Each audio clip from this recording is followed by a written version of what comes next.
Pernah dengar nggak cerita tentang orang yang katanya mati sebentar terus hidup lagi dengan pengalaman yang luar biasa? Nah, kali ini kita akan bedah fenomena ini dari sudut pandang teologis yang cukup tajam, berdasarkan kritik dari buku A Theology of Christian Counseling.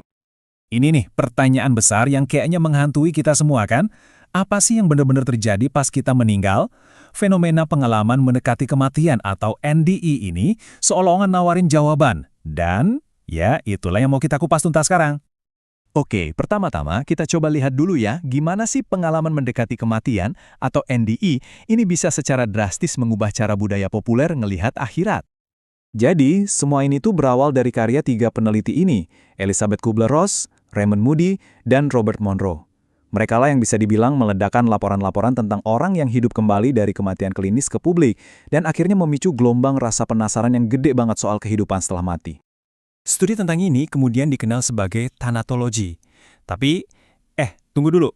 Penulis sumber kita ini langsung ngasih label pseudo-ilmiah. Nah, ini petunjuk pertama nih dari kritiknya. Dia berpendapat kalau gerakan ini lebih banyak bersandar pada cerita dan pengalaman pribadi yang emosional, bukan pada data atau doktrin teologis yang kokoh. Nah, yang bikin makin menarik, laporan-laporan ini tuh mirip-mirip banget polanya. Orang-orang dari berbagai latar belakang cerita hal yang serupa. Nggak ada rasa sakit, cuma anget dan nyaman. Terus ada pertemuan sama makhluk cahaya yang memancarkan cinta tanpa syarat. Dan yang paling penting, katanya nggak ada penghakiman sama sekali. Ini gambaran akhirat yang kedengerannya enak banget ya. Dan disinilah dramanya dimulai.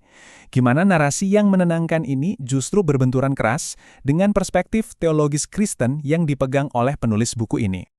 Jadi, kalau kita jejerin, kontrasnya kelihatan banget. Di satu sisi, narasi NDE nawarin akhirat yang nyaman buat semua orang. Tapi di sisi lain, penulis kita ini ngajuin pertanyaan-pertanyaan teologis yang jujur aja, tajam banget. Terus penghakiman atas dosa di mana? Apa ini artinya semua orang selamat, sebuah konsep yang disebut universalisme? Dan siapa sebenarnya makhluk cahaya ini? Oke, sekarang kita kupas lebih dalam lagi ya. Penulis ini nggak cuma ngasih kekhawatiran umum loh. Dia punya 4 argumen teologis yang spesifik buat menantang kebenaran dari klaim-klaim ini. Jadi ada 4 kritik utamanya. Pertama, universalisme.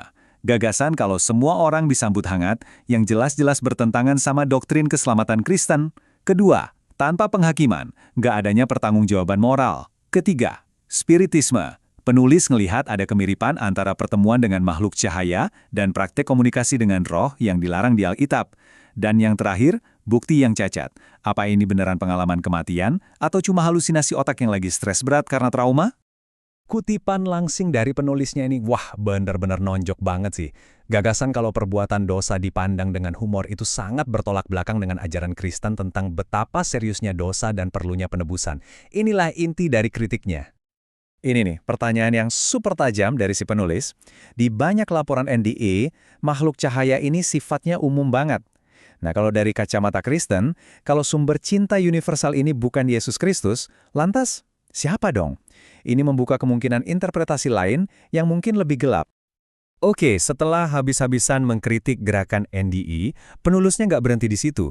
Dia juga menyajikan pandangan alternatif yang akarnya dari Alkitab. Jadi, apa sih kata Alkitab soal kematian? Nah, ayat inilah yang jadi fondasi argumennya. Jelas banget kan? Mati, lalu dihakimi. Menurut dia, pernyataan lugas ini nggak ngasih ruang sama sekali buat pengalaman NDE yang tanpa penghakiman sebagai gambaran akhirat yang sesungguhnya. Kontrasnya ini, wah, luar biasa tajam. Raymond Moody mempopulerkan frasa optimis life after life atau kehidupan setelah kehidupan. Tapi Alkitab justru ngomongin konsep yang bikin merinding, kematian kedua, yang artinya penghakiman akhir dan pisah selamanya dari Tuhan. Ini adalah dua visi akhirat yang sama sekali beda. Jadi, ini semua akhirnya membawa kita ke inti permasalahannya. Ke pertanyaan sentral dari seluruh analisis ini. Kita dihadapkan pada dua sumber pegangan yang kelihatannya saling bertentangan. Pada akhirnya, ya dilemanya tuh di sini. Di satu sisi, kita punya kesaksian orang-orang yang kuat banget dan seringkali mengubah hidup. Pengalaman mereka terasa sangat nyata. Tapi di sisi lain, kita punya doktrin-doktrin yang udah jadi pilar iman Kristen selama ribuan tahun. Dan inilah pemikiran terakhir buat Anda renungkan. Analisis ini seolah-olah maksa kita buat nanya ke diri sendiri, apa sih landasan kebenaran kita? Apakah itu pengalaman pribadi, sekuat dan senyata apapun rasanya? Atau apakah itu teks-teks doktrinal yang sudah bertahan ribuan tahun? Ini pertanyaan yang jauh lebih besar dari sekedar NDI dan menyentuh inti dari cara kita memandang dunia.